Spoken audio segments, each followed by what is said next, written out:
My ex-wife came out as lesbian, and left me, and my daughters 3 years ago. And now she's back. So how do I start this? Well, 3 years ago my wife came out as lesbian. We've been together for many years. In fact, our oldest daughter was 14 at the time and my youngest was 10. Our life was good. Both me and my wife worked, so we had stable finances and I thought we were happy.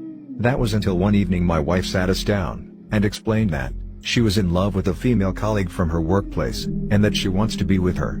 She said she was sorry but she had to find out who she was, and that would only be possible if she'd let her old life behind herself, blah blah blah. The typical breakup nonsense. On that day, she left us and cut the contact. For me and my daughters the world fell apart. I knew that I now had to take care of my daughters all by myself. I was in a state of depression for a long time, but I kept fighting for my daughters. Every attempt to contact my ex-wife failed.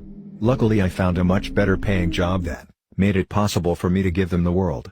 My daughters had good grades in school, and I knew that our life would soon be better again.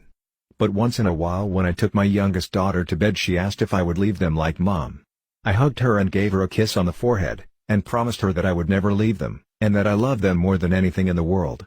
I was so angry at my ex-wife, because she was the one that gave her those feelings. I wonder if she ever realized what she had done to her daughters. Fast forward to a few weeks ago.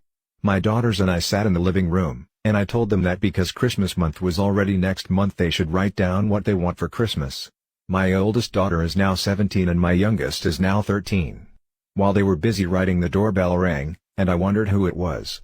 When I opened the door I froze in shock. It was my ex-wife with a big smile on her face.